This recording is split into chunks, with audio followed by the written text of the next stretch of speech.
three pockets of it. I don't know whether to take my shoes off or not. You've got to remember, this is what's fucking Everest for me. I know. It's Brill Hill for me, Everest for Rob. This is the I've come up without the extension. What an idiot. Yeah, handy. A double grain. It's like a 4-leaf clover, that is. It's good luck. Double grain. One here, one there, and one over there. I'm in the middle of the 2 bowls. Yeah, that'll do it. And the game's commenced. Are you in line with me? Yeah, good enough. Yeah. Well, baby, you want to get the tape measure out? Yeah.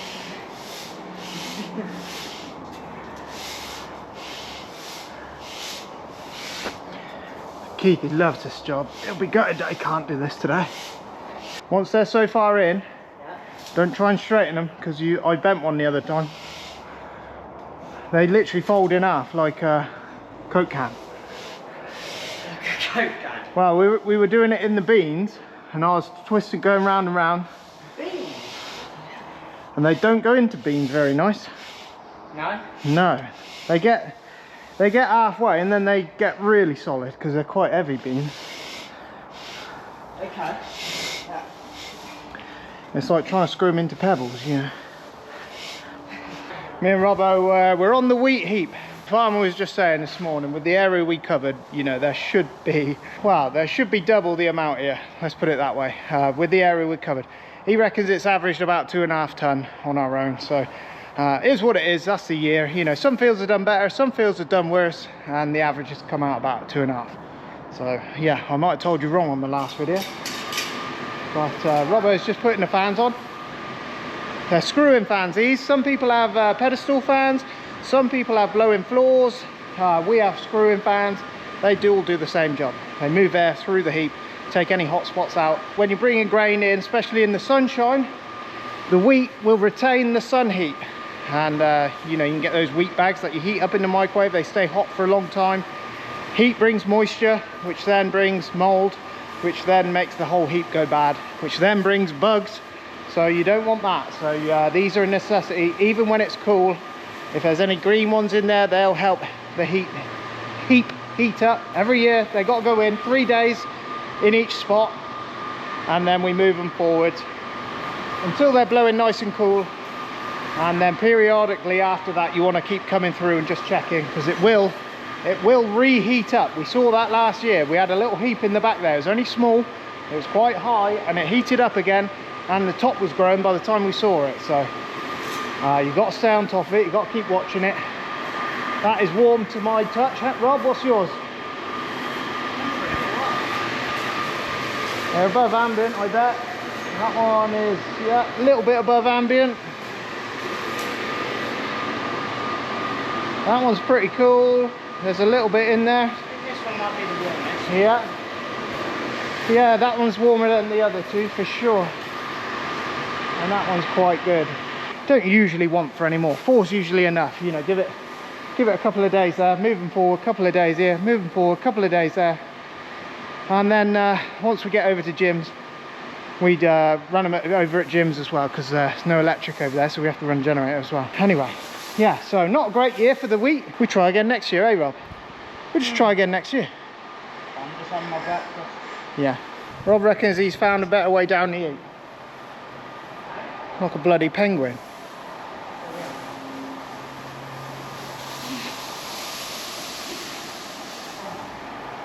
You ever seen anything like that?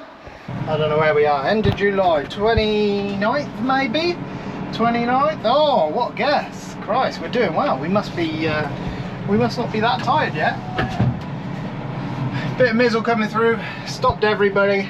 It's not like thunderous rain that's gonna hurt the quality of straw or hurt the quality of grain or anything like that. It's just it is literally just enough to stop you. It was on the forecast, so you know, it's not something that surprised us or anything like that. So anyway, we got a few little odd jobs to do today. So, and if we have an earlier night tonight, it wouldn't be the end of the world, because we've all had, everybody, farmers been having some, yeah, hellish goes on the combine. They got a lot done in a short amount of time. Him, Robbo, Dave, young Jordan was there last night. He took on from Uncle Franklin, and Robbo took over Barry there. But yeah, we're just moving some bales in the shed, just making some room for some straw coming in the next few days. We'll be back at it, you know, the moment this I think from tomorrow onwards looks a bit better, so we'll see. We've got straw bales to pick up if we want, you know, plenty of jobs now.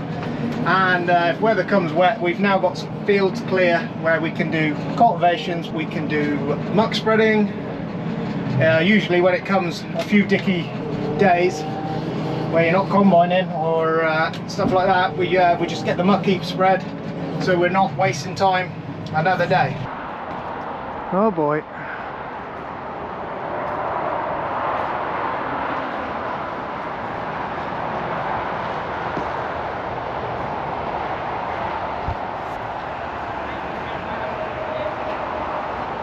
I don't think there's anything we can do, Robbo.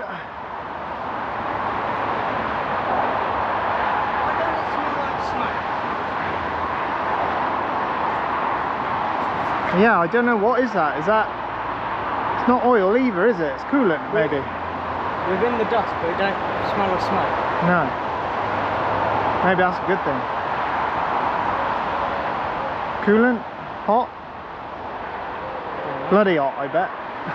You would have thought another line might stop, mightn't you? Yeah, well, you'd have thought they'd be going a bit slower around it, wouldn't you? Yeah. Like you could see it from way up there, you thought you'd sort of slow down. Tell me he's not trying to start.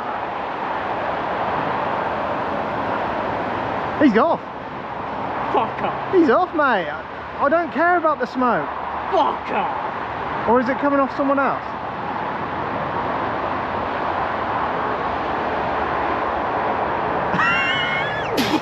Okay. What is happening? Okay. We just jabbed this cow. She's a young heifer actually. It's a real shame.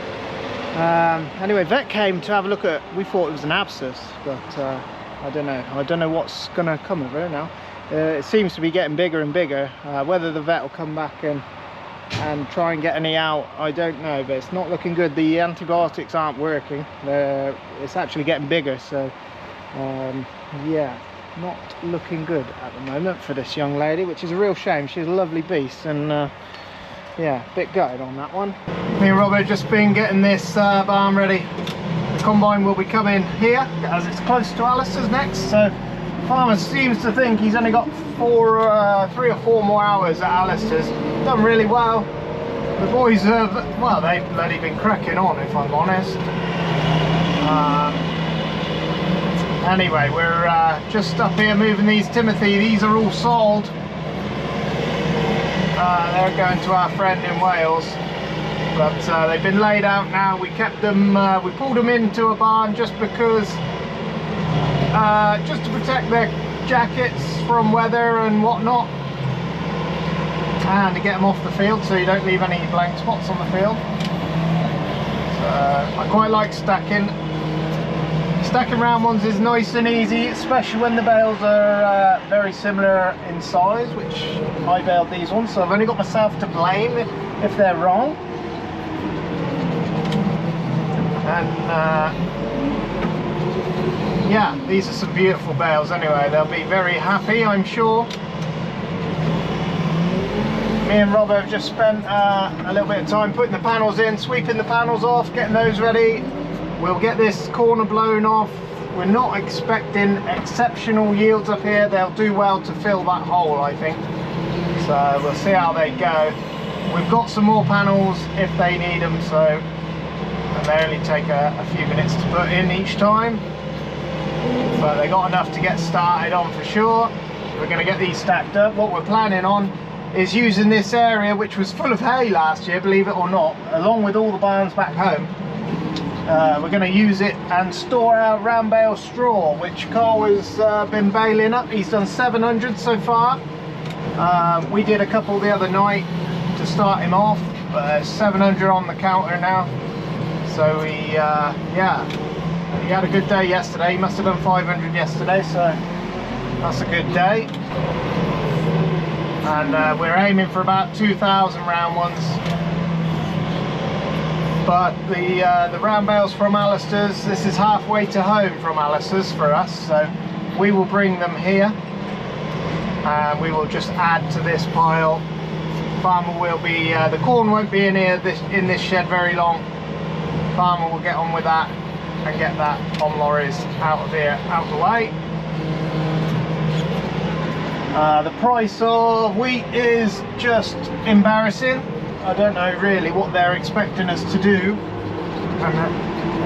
Yeah, farmer said, you know, if we didn't have the cows to feed and the cows to bed up, you know, it really, you would question about making food full stop. So at the price it is, with the yields we're getting this year, there's not a lot in it for anything. Well, I think we're on a loss this year, if I'm honest. Well, considering the grass yield as well, we will be on a, yes, it will be a tight year for sure. That's not me moaning, that's just fact, and the way it is this year. Every year's different. Some years you get good years. With farming, you always average it over 5 years to allow for years like this year, but yeah, I don't know, it just feels like we're on a downward spiral all the time. With costs going up and prices coming down, I don't really know where it's all going, but I think we're going for an early night tonight. The weather is just mizzle, so it's not anything like combining weather. So we might just take advantage of an early night. They're talking of a better day tomorrow, get started tomorrow, move the combine here tomorrow and see where we go from there. Yeah, last night I got all the balers off ready, because you can't just go with what the weatherman says, because the amount of times we plan our day around the weather and it's different weather to what they say it will be. It's just ridiculous. So we got the baler ready last night. We're in till 9 o'clock blowing balers off, getting greased up, getting oiled up, getting the oxen ready. Yeah, it was 9 o'clock before we were done, and about 9, yeah, 9:30 before we're home. The guys on the combine are out later. Those boys are out till 10:30, 11 o'clock each night. If you had the end in sight and a dry day in front of you, yes, you'd run the combine later than that. But when you've got a full day ahead of you at the same farm, you know, you've got to remember there's no point, you can't do it all in a day. So old Robbo would if he could. That boy likes, he ain't afraid of working late. Let's put it that way.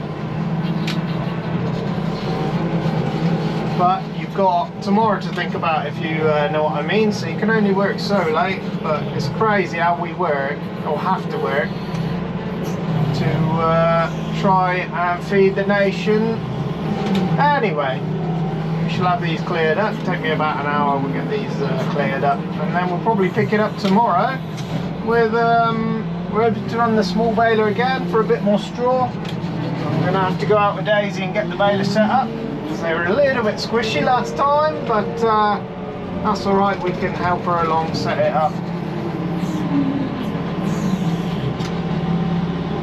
She must feel like I'm nagging her all the time, but I just want her to know what's, you know, when the bales are a certain way, what the problem is and how to fix it. And if she knows that, she can show the next man, and then the next man can show the next man, and yes, that's how I always sort of see it when I'm trying to show people, tell people how to run different machinery. It's not all about just getting on, going as fast as you can, you know.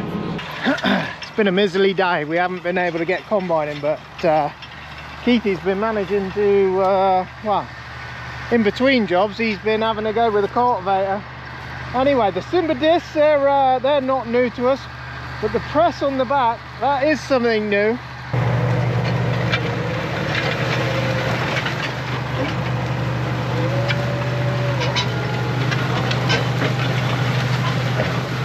So we just chop it,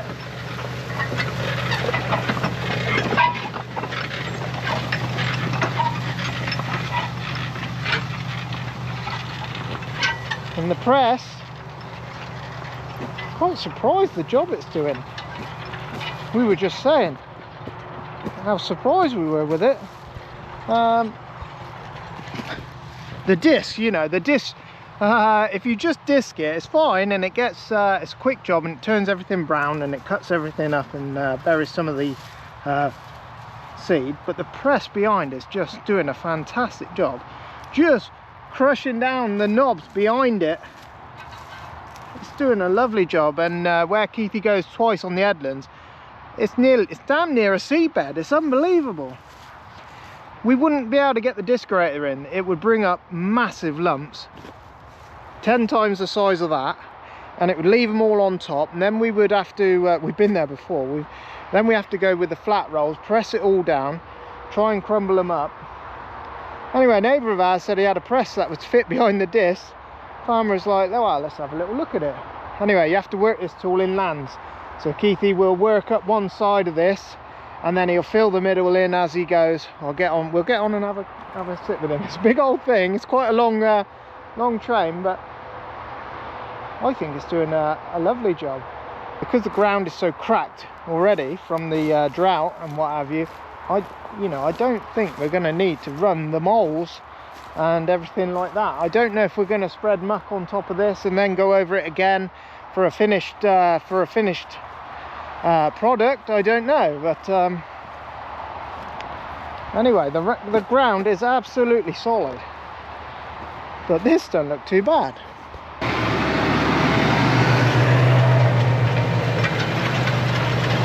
So leaves it quite rough there, and then the press comes through and just knocks it down. That is doing a beautiful job. That is just, oh my god, to me that is just, on this year, you know, on a normal year we like the disc grater, we like the breakage of the pan the disc graters give you with the legs. But I think on a year like this year, where everything's already broken up, it's just rock hard, I think this is the tool. Whoa, she's a big old long thing, isn't she, from here?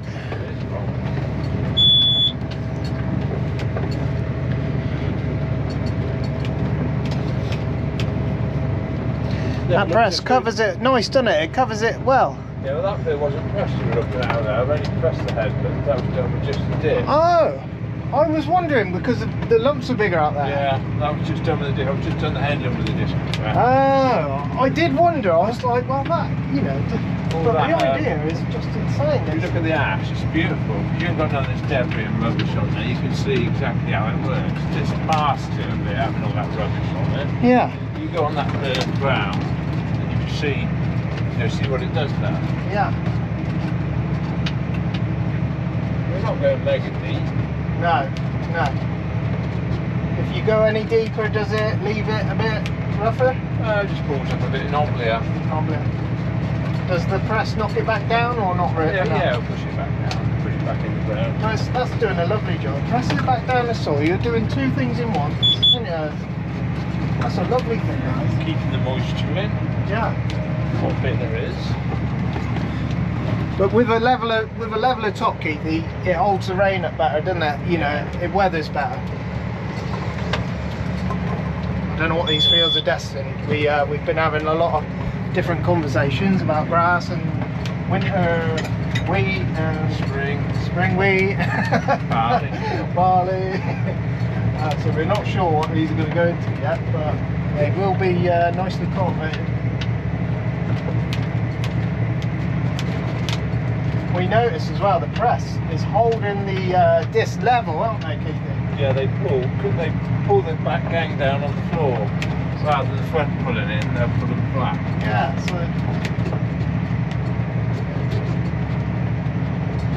Not much fun going down the road and it's folded up.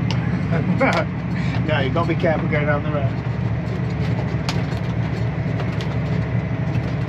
We've got a couple more leaks on a ram. We've got the 2 rams on the disc that are leaking. There's 1 or 2 on the thing. You know, I love this syndicate. The syndicate's nice, isn't it, Kit? We've got 2 new wheels on there as well, haven't we? 2 new wheels, 1 new tyre.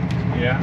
So we've spent some money on it, and it's had a bunch of new pipes. The other pipes we're just going to do when they burst, because It's a Might long be, old job, might be isn't it? tomorrow, it might be today, Yeah. it might be 2 months. There are some pipes on there that you think, Christ, how are they still going?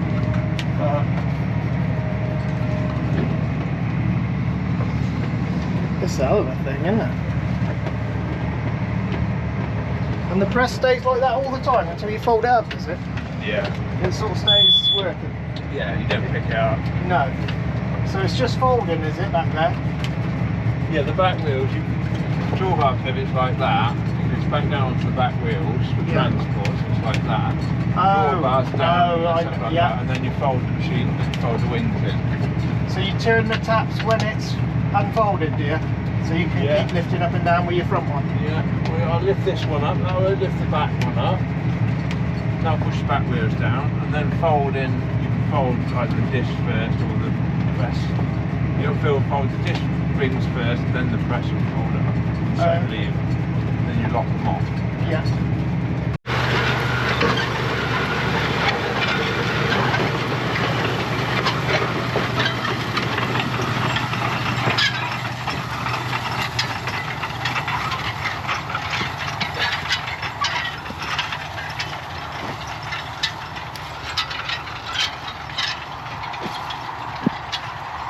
Oh, right. Cool. Bit deceiving how deep it shows you it's working, because it sort of lifts it, stomps on it, puts it back in, like, so it's quite deceiving on how deep you're going.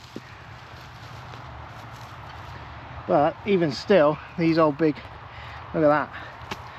But had we not had the press on, those would still be 2 or 3 times the size of that. And then yeah, and then you've got a job on your hand breaking that down. But yeah, anyway, it seems to be a lovely little thing to go on behind that. I'll just take you over to where the fire was the other day, and that's me done for the day. We're taking advantage of an earlier night. The combine's not running. Yeah, it's been a bit damp this morning. It's better now, but it would still be up there. They're talking of a better day tomorrow, so we'll get started tomorrow. Put a residue on top.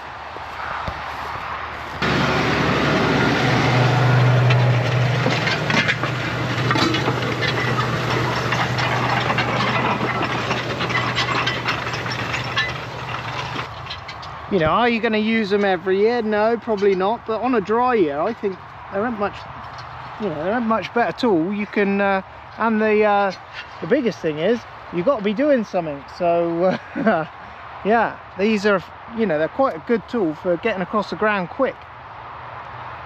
So yeah, there we go. Anyway, what we're trying to do is you make the field brown. You encourage all the volunteers and any weed seeds and anything like that to grow. This won't be the finished product, this won't be. So I imagine farmer will probably want to spread muck on it. Then there might be another pass with the with the Simba disc and the press. That would be the finished ticket then. But I think you could literally go in behind that with a power harrow and you would have damn near a seedbed there.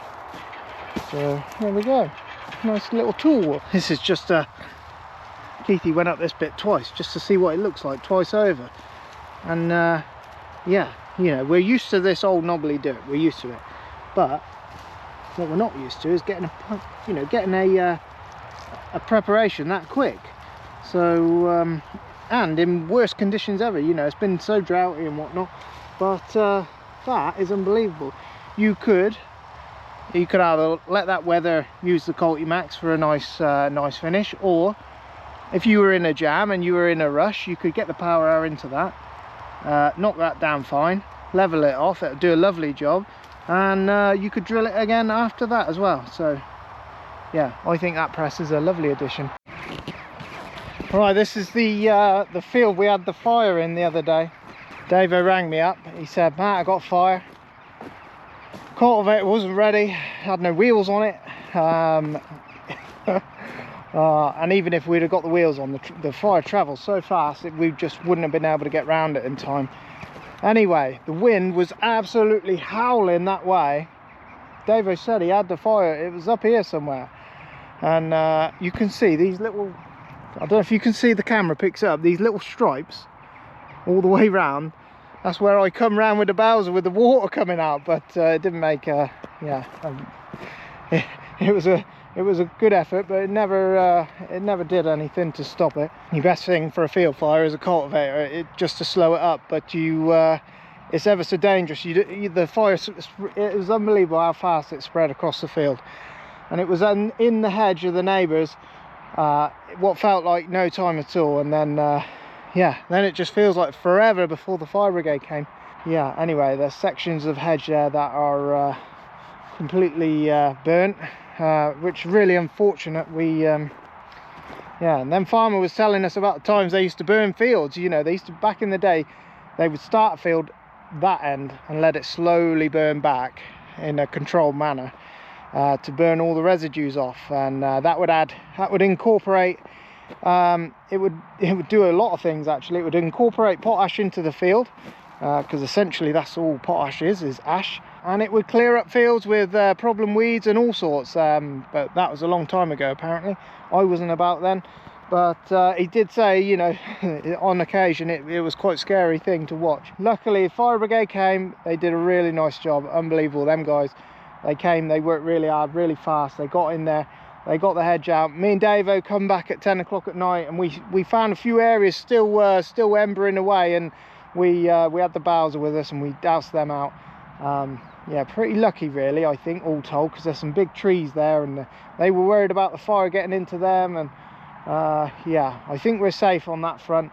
You know, there's poles in here that could have caught fire. There's yeah, best case scenario there really, nobody got hurt. There was no damage to any properties apart from the fence line there, which I think is ours. No machines burnt down either, because who was it? Farmer said about a story about a guy who had a field fire, and then they came out with a cultivator, and then the tractor clutch went, so the fire had the tractor as well. So the moment you enter a field fire and you think you're safe, you know you're at risk with the tractor as well.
It was pretty bad.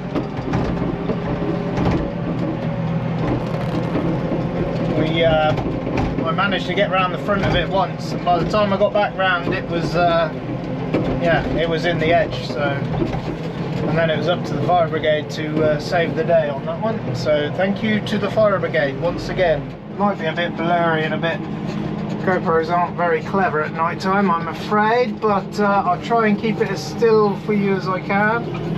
We're over at Alistair's, the combine's moved on. They did pretty well up here. They reckon, I don't know, they reckon over 3 tonne to the acre, so not bad considering the year we've had. Definitely the best yield by far. Anyway, the balers have been up here baling all day.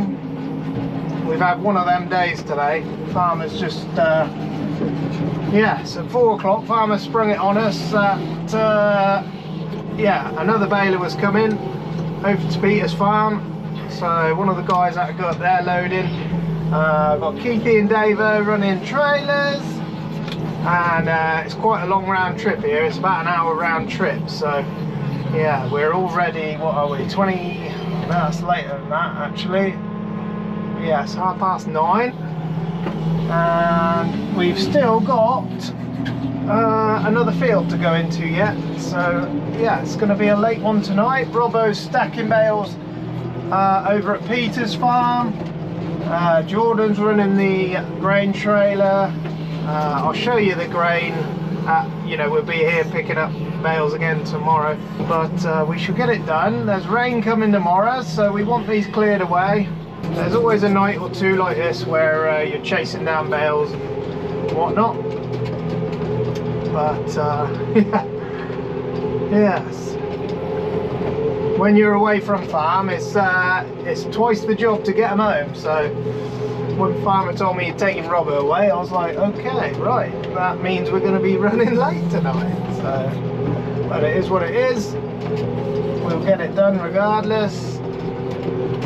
Anyway, bales are a bit better today. Daisy's got the bales tuned up pretty nice today, so yes. I don't know what they've done for the day. I think 4,000 on. They haven't actually said, but I will give you a number. About 4,000 for the day.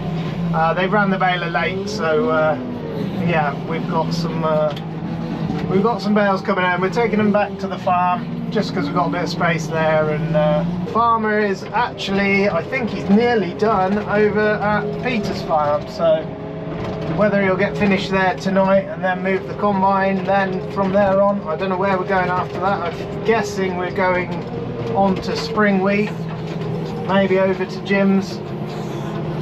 We've got spring wheat to go on to at Jim's, we've got spring wheat at Graham and Martin's, and we've got spring wheat at home, and also some spring barley, about 200 acres of spring barley to cut as well, so we've still got plenty to do. Right, we'll see how we get on, and that'll be that.